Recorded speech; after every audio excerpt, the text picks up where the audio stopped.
காவியாவும் அனிருத்தும் எங்க connection ஆகுறாங்கன்னா Sun pictures ஜெயிலர்னு ஒரு படம் எடுக்கிறாங்க. காவியாவே ரெக்கமெண்டேஷன் பண்ணி அனிருத்துக்கு அந்த வாய்ப்பு வாங்கி தராங்க. இந்த வாய்ப்பு தான் இரண்டு பேரையும் இணைக்குது.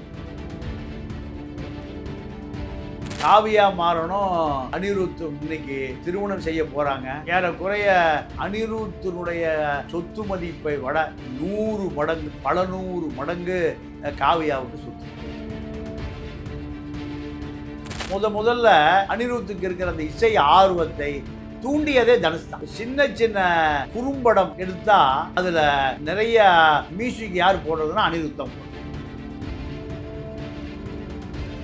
லதாவுடைய சகோதர மகன்தான் அனிருத். ஐஸ்வர்யாவுக்கும் சௌந்தர்யாவுக்கும் முறை பையன். ஐஸ்வர்யாவோடு இஷ்டம் கொடுக்குற காட்சி சமூக வலைதளத்தில் வந்துருக்கு.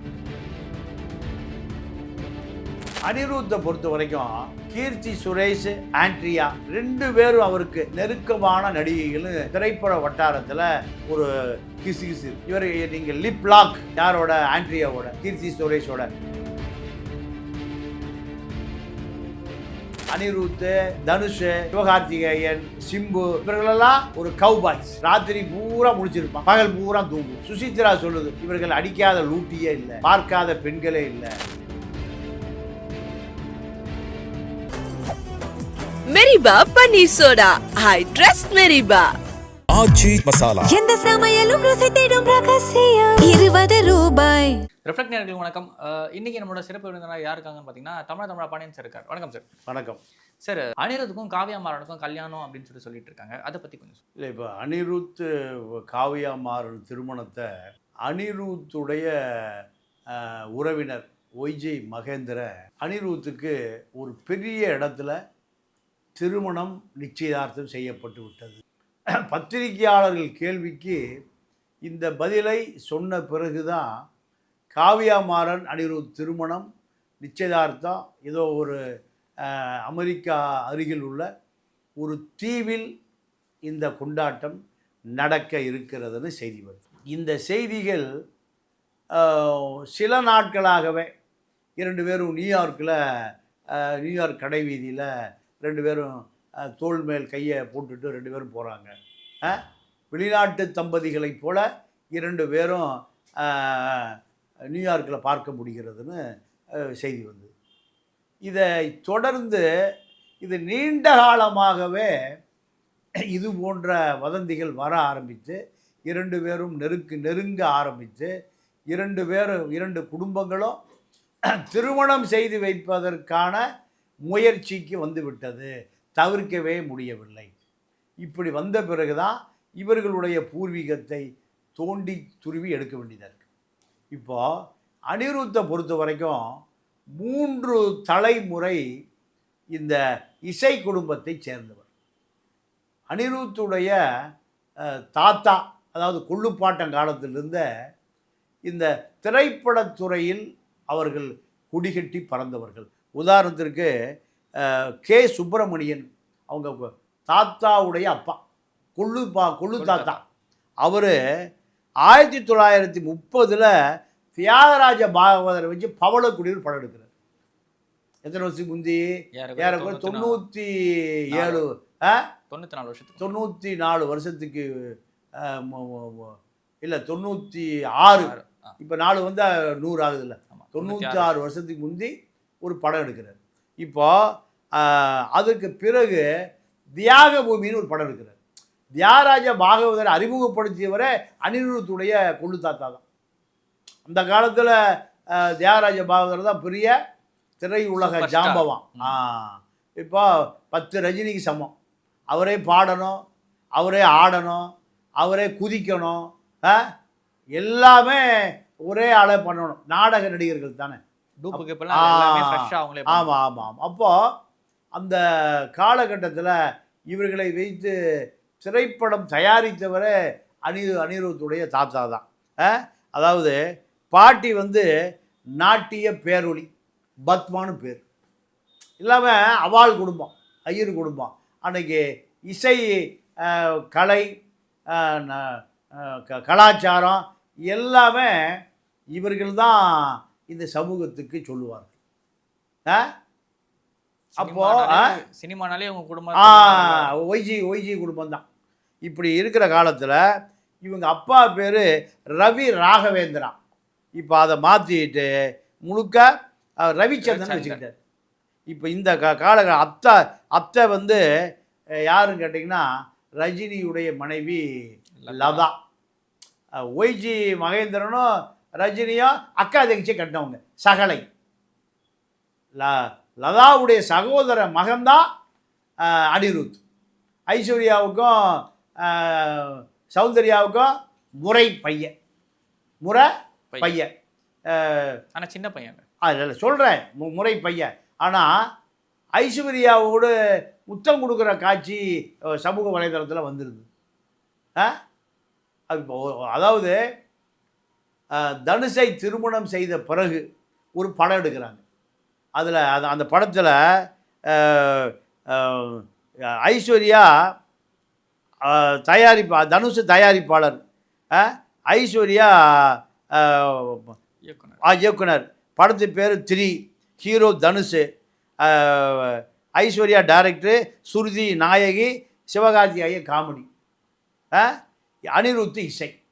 இந்த காம்பினேஷனில் தான் அந்த படம் பரபரப்பான படம். அதாவது ஒய் தீஸ் கொலவெறி. இந்த பாட்டு தான் அனிருத்தை உலக அளவுக்கு மிகப்பெரிய இசையமைப்பாளராக அறிமுகப்படுத்தியது. இப்படி அறிமுகப்படுத்துவதற்கு முழு காரணம் தனுஷ் தான். நீங்கள் தனுஷ் ரஜினி வீட்டு மாப்பிள்ளை ஆகிட்டார். ஆன பிறகு இந்த இளைஞன் இந்த குடும்பத்தை சேர்ந்த இளைஞன் முதல்ல அனிருத்துக்கு இருக்கிற அந்த இசை ஆர்வத்தை தூண்டியதே தனுஷ் தான். தனுஷ் தான் சொந்த காசில் அவனுக்கு நிறைய இசைக்கருவி வாங்கி கொடுக்குறாரு. யாருக்க? அனிருத். நீ பழகு, நீ ஒரு ஏன்னா சின்ன சின்ன குறும்படம் எடுத்தால் அதில் நிறைய மியூசிக் யார் போடுறதுன்னா அனிருத் தான் போடுறது. அனிருத் இப்படி தான் டெவலப் பண்ணுறாங்க. நீங்கள் ஜெயராஜ், இப்படி கிறித்துவ இசையமைப்பாளர் இருக்காங்களா, ஹாரிஸ் ஜெயராஜ் போன்ற ஆட்கள், இமான், இங்கே இவங்கெல்லாம் எங்கே இசை கற்றுக்குறாங்கன்னா இவர்களெல்லாம் நீங்கள் தூங்கி எந்திரிச்சோடனே சர்ச்சுக்கு போயிடுவாங்க. சர்ச்சில் என்ன இருக்கும்? கீபோர்டு இருக்கும், பியானோ இருக்கும், எல்லா இசைக்கருவிகளுமே ஒவ்வொரு சர்ச்சில் இருக்கும்.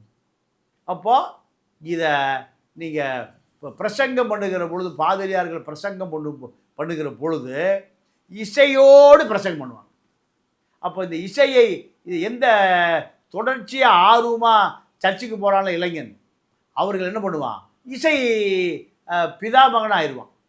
உதாரணம் ஹாரிஸ் ஜெயராஜ் சர்ச்சில் கற்றுக்கிட்டது தான், இமான் சர்ச்சில் கற்றுக்கிட்டது தான். இப்படி பல பேர் எங்கே கற்றுக்கிட்டது? சர்ச்சில். அதே போல் அனிருத் கற்றுக்கொண்ட இடம் தனுஷுடைய திரைப்பட பயணத்தில். முழுக்க அனிருத்தை இசையமைப்பாளர் ஆக்கியது 100% யார்? தனுஷ் தான். காரணம், ஒரு வகையில் உறவினர், மனைவியினுடைய முறப்பையன். அப்போது தனுஷை அனிருத் விடுவதே இல்லை. அனிருத், தனுஷ் இவர்களெல்லாம் ஒரு திரைப்பட ஜாம்பவான்கள் வீட்டு பிள்ளைங்க. இதுதான் அனிருத் திரைப்பட வாய்ப்பு வருவதற்கு காரணம் தனுஷ், ஐஸ்வர்யா தான். இத்தனை படங்கள் வந்து அனிருத் குவியறதுக்கான காரணம் ரஜினி குடும்பம் தான். இப்போ இதில் காவியாவும் அனிருத்தும் எங்கே கனெக்ஷன் ஆகுறாங்கன்னா, சன் பிக்சர்ஸ் ஜெயிலர்னு ஒரு படம் எடுக்கிறாங்க. ஜெயிலர் படத்தில் காவியாவே ரெக்கமெண்டேஷன் பண்ணி அனிருத்துக்கு அந்த வாய்ப்பை வாங்கி தராங்க. ஏன்? ஒரு நல்ல இசையமைப்பாளர், வளர்ந்து வருகிற இளைஞன். இந்த வாய்ப்பு தான் 2 பேரையும் இணைக்குது 2022. ரஜினி கூட அந்த படத்தப்போ பேசியிருப்பாரு, இந்த படத்தில் வந்து பாட்டையும் பேக்ரவுண்ட் மியூசிக் எடுத்து பார்த்துட்டா படத்தில் ஒன்றுமே இல்லை அப்படின்னு சொல்லிட்டு பேசியிருப்பாரு. அப்போ அது ஒரு பெரிய விமர்சனங்கள்லாம். ஆமாம். அப்போது காவியா மாறனும் அனிருத் இன்னைக்கு திருமணம் செய்ய போகிறாங்க. ஏறக்குறைய அனிருத்தினுடைய சொத்து மதிப்பை விட 100 மடங்கு, பல 100 மடங்கு காவியாவுக்கு சொத்து இருக்கு. சொந்தமா கேர்கே கம்பெனிலாம் வச்சிருக்காங்க. இப்போ காவியா மாறனை பொறுத்த வரைக்கும் டெக்கான் சார்ஜர், சன்ரைஸ் ஹைதராபாத், இதுக்கு அவங்க தான் செய்வோம். இது 10,000 கோடி ரூபா முதலீடு. அதை தாண்டி அவங்க south Africa sunrise eastern gap அப்படி ஒரு கிரிக்கெட் அணியை வச்சிருக்காங்க. இது எங்கே இருக்கு? சவுத் ஆப்பிரிக்காவில் இருக்குது. இது ஹைதராபாத் டீமில் இருக்குது. அப்போ 10,000 கோடி ரூபா முதலீடு என்பது மிக சாதாரணம். இந்த 2 பேருமே திரைப்பட அறிமுகத்தில் பயணம் செய்ய ஆரம்பித்தவர்கள் தொடர்ந்து இதே போல பயணம்தான். ஆனால் இதற்கு முன்பு காவியா மாறனுக்கு நீங்கள் தினத்தந்தி சிவந்தி ஆதித்தன், அதாவது தாத்தா சிவந்தி ஆதித்தன், மகன் பாலசுப்ரமணியம் ஆதித்தன், பாலசுப்ரமணியம் ஆதித்தனுடைய மகன் சிவந்தி ஆதித்தன், அப்படி தான் பேர் வச்சுக்குவாங்க. இப்போ தினத்தந்தியினுடைய இயக்குனராக, மேலாண்மை இயக்குனராக இருக்கிற சிவந்தி ஆதித்தன் பேரை சிவந்தி ஆதித்தன். இவரும் காவியா மாறனுக்கும் சில காலம் நட்பு இருந்தது. இவர்கள் 2 பேரும் திருமணம் செய்து கொள்ள போகிறார்கள்னு ஒரு 10 வருஷத்துக்கு முந்தைய ஒரு செய்தி. 2 பேர் வெளிநாடுகளில் சுற்றி திரிகிறார்கள், 2 பேரும் வெளிநாடுகளில் பயணம் மேற்கொள்ள. அப்போ கருணாநிதி இருந்த காலத்தில் இந்த திருமணம் நடப்பதற்கான முயற்சி, பேச்சுவார்த்தையெல்லாம் நடந்துன்னு செய்தி வந்தது. சிவந்தி ஆதித்தனுடைய அப்பா பாலசுப்ரமணிய ஆதித்தன் அவங்க அம்மாவை பிரிந்து டைவர்ஸே வாங்கிட்டு தனியாக இருக்கார். இப்படி அந்த குடும்பத்துக்குள்ள பல குழப்பம். இந்த குழப்பத்தின் காரணமாக இந்த திருமணத்தை நடத்துவதில் பல சிக்கல், சிரமங்கள், அதோடு அந்த காதல் முறிந்து போனதுன்னு செய்தி இருக்குது. இதெல்லாம் 2022க்கு முன்னால். அதன் பிறகு காவியா மாறன், அனிருத் 2 பேரும் இந்த காதலில், அதாவது இதில் காவியா மாறன் தான் உறுதியாக நின்று அனிருத்தை கைப்பிடிக்க போகிறார். அனிருத்தை பொறுத்த வரைக்கும் அனிருத், தனுஷ், சிவகார்த்திகேயன், சிம்பு இவர்களெல்லாம் ஒரு கவ்பாய்ஸ். ராத்திரி பூரா முடிச்சிருப்பான், பகல் பூரா தூங்குவான். நீங்கள் சுசித்ரா சொல்லுது, இவர்கள் அடிக்காத லூட்டியே இல்லை, பார்க்காத பெண்களே இல்லை. இவர்கள் ஒரு எல்லாம் சேர்ந்து ஒரு பாட்டு ஒன்று போடுறாங்க. என்ன பாட்டுனா, அது மாதர் சங்கம் கூட பழைய விளக்கு மாதிரி செருப்போடு தேட ஆரம்பிச்சிட்டாங்க. பீப் சாங், கெட்ட வார்த்தை. என்ன டேஷ் காதலிக்கிறீங்க, லவ் பண்ணுறீங்க, ஒரு கெட்ட வார்த்தை, பெண் குறியை நோக்கி சொல்லுகிற அந்த வார்த்தை. அப்போது இவர்களெல்லாம் எப்படி இசையமைப்பாளர்கள்? இவர்களுக்கு சமூக அச்சம் இல்லை. கேரளாவில் பண்ணிட முடியுமா? கர்நாடகாவில் பண்ணிட முடியுமா? தமிழ்நாட்டில் தமிழனுக்கான அரசியலே இல்லை. தமிழ் தேசியம். நீங்கள் வாலி பாட்டு எழுதுவார், சமஞ்சது எப்படி, சக்கரவல்லிக்கு வாலி வீட்டு பெண்கள் சமஞ்சது எவனா கேட்டானா? எவ்வளவு கேவலம் இந்த பார்ப்பன கும்பல். அதே போல் அங்கவை சங்கவை, தமிழ் இலக்கியத்தினுடைய பிதா மக்கள். பாலகிருஷ்ணங்கிற ஒரு காவாளி பையன், பாலகுமாரனை போன்ற களிசடைகள் அங்கவை சங்கவையை அசிங்கப்படுத்துகிறான். ஒரு தமிழ் இலக்கியத்தினுடைய நாயகிகளை அசிங்கப்படுத்துகிறான். அவனெல்லாம் கடுமையான தண்டனை கொடுத்துருக்கணும், மக்களே தண்டனை கொடுத்துருக்கணும். இங்கே அந்த நாதி இல்லை. அதனால தான் இப்போ இந்த அனிருத், தனுஷு போன்றவர்களாம் என்ன பூ போட்டு டேஷ் காதலிக்கிறீங்கன்னு பெண்களை மலிவாக பேசுகிற அளவுக்கு இவர்களுக்கு தைரியம் வந்ததுன்னா, இவர்கள் அரசியல் பின்னணி, திரை உலக பின்னணி தான் இதற்கு காரணம். 2வது, அனிருத்தை பொறுத்த வரைக்கும் நிறைய வெளிநாட்டு படங்களிலிருந்து நிறைய திருடப்பட்டதுன்னு அவர் மேலே நிறைய புகார் இருக்குது. உதாரணத்துக்கு நெல்சன் படத்தில் ஒரு வெளிநாட்டு பாட்டை திருடி அந்த டியூனெல்லாம் இவர் மாற்றி படம் வந்துருச்சு. வெளிநாட்டுக்காரன் காப்பிரைட்ஸ் கேஸ் போட்டான். அவனுக்கு செட்டில்மெண்ட் பண்ணித்தான் அந்த பாட்டை பதிவு செய்ய வேண்டிய சூழலுக்கு வந்தது. திருடுறான்னு தெரிஞ்சே திருடுகிற நபர் தான் அந்த அனிருத். அதே போல் பல பாடல்கள்ல இந்த சர்ச்சை இருக்கு. வெட்ட திருடி திருடி சொல்லிட்டாரு. லியோ படத்தில் விஜய்க்கு அதில் ஒரு இங்கிலீஷ் படத்தில் போலந்து நாட்டு படத்தினுடைய அந்த இசையை திருடி இவர் போட்டார். அவன் வழக்கு போட்டு போலந்து நாட்டுக்காரன் போட்டு அதுக்கு ஃபைன் கட்டி அதை தண்டம் கட்டி இப்படி நபர் தான் அனிருத். அதே படத்தில் வேர் ஆர் யூ கத்தி படத்தில் முருகதாஸ் திருடி பேக்ரவுண்டு டியூன் பூரா, அதாவது இம்மாடர்ன் மியூசிக் ஆல்பம், ஒரு ஆல்பத்திலிருந்து திருடப்பட்ட இசை, அந்த இசை பிஜிஎம் இசை பூரா திருடப்பட்டது. அஜித் படத்துக்கு பிஜிஎம் இசை பூரா திருடப்பட்டது. இப்படி தொடர்ந்து புகார் யார் மேலே வருது? அனிருத் மேலே வருது. இப்போ அனிருத்தை பொறுத்த வரைக்கும் ஒரு இசை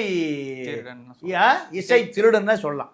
இப்போ வெளிநாடுகளில் இவர் போகிற அந்த இசை பயணத்தில் வெளிநாடு இசை திருடப்பட்ட பல பாட்டுகளை பாடி கடுமையான எதிர்ப்பு வந்து அதை வாபஸ் வாங்கின பல சம்பவம் நடந்திருக்கு வெளிநாடுகளில். அப்போது இந்த பெரிய இடத்து மாப்பிள்ளை அனிருத் காவியா மாறனுடைய திருமணம் முழுக்க உறுதி செய்யப்பட்ட ஒன்று. இந்த திருமணம் வெளிநாடுகளிலே பரபரப்பாக நடந்தாலும், இது எவ்வளவு பெரிய ரகசியமாக இதை பாதுகாத்தாலும், கண்டிப்பாக அத்தனை செய்தி சேனல்களையும் இது ஒரு பிரபலமான செய்தியாக மாறுகிற நாள் வெகு தொலைவில் இல்லை. அனிருத்தை பொறுத்த வரைக்கும் கீர்த்தி சுரேஷ், ஆண்ட்ரியா 2 பேரும் அவருக்கு நெருக்கமான நடிகைகளும் திரைப்பட வட்டாரத்தில் ஒரு கிசுகிசு இருக்குது. இவர் நீங்கள் லிப் லாக் யாரோட? ஆண்ட்ரியாவோட, கீர்த்தி சுரேஷோட. இப்போ இது போன்ற நபர் காவியா மாறனை பொறுத்த வரைக்கும், காவியா மாறனுடைய தாய், அந்த அம்மா பூர்வீகம் கர்நாடகா, பேர் கங்கா. கருணாநிதி அந்த அம்மா காவிரின்னு மாற்றிட்டார். நீங்கள் கர்நாடகாவில் வந்ததுனால காவிரின்னு மாற்றி கருணாநிதி எல்லா அயோக்கியதானும் பண்ணுவார். அதாவது இந்த காவியா மாறனை பொறுத்த வரைக்கும் ஒரு சிறு வயதில் மிகப்பெரிய தொழிலதிபராக பெயர் எடுத்தவர், வருங்கால சன்குழுமமே. ஆமாம். அப்போது நீங்கள் டெல்லியிலையோ பம்பாயிலையோ ஒரு இன்டர்நேஷ்னல் கிரிக்கெட் மேட்ச் நடக்கிற பொழுது கிரிக்கெட்டு ஷாருக் கான், சல்மான் கான், அம்பானி, நீனா அம்பானி, முகேஷ் அம்பானி, இந்த பட்டியலில் காவியா கலாநிதி மாறனையும் சர்வதேச ஊடகங்கள் காமிப்பாங்க. High profile. உலகம் முழுக்க இவர்களுக்கு இந்த அறிமுகம் என்பது இளம் வயதில் ஒரு பெரிய தொழிலதிபர். இப்போ இவ்வளவு புகழ் வாய்ந்த காவியா மாறனை அனிருத் திருமணம் செய்வது என்பது, நீங்கள் காவியா மாறனுடைய சொத்து, திறமை, அறிவு இத்தனையும் இசையை மட்டுமே தெரிந்து கொண்டு இருக்கிற அனிருத் இனிமேல் இசை திருட்ட நடத்தாமல், ஆல்பத்திலிருந்து திருட்ட நடத்தாமல், பின்னணி இசை திருடாமல், ஒரு சரியான இசை அமைப்பாளராக, இசை கலைஞனாக அவருடைய பயணத்தை தொடர வேண்டும் என்பதுதான் திரைப்படம் சார்ந்த அத்தனை பேருடைய வருத்தமாக, கவலையாக இருக்கிறது. ஓகே சார், இவ்வளோ நேரம் உங்களுக்கு பொண்ணா எங்களோட பகிர்மைக்கு நன்றி. நன்றி, வணக்கம். மெரிபா பன்னீர் சோடா, ஐ ட்ரஸ்ட் மெரிபா. ஆச்சி மசாலா. எந்த சமையலும் ருசி தேடும் ரகசியம் 20 ரூபாய்.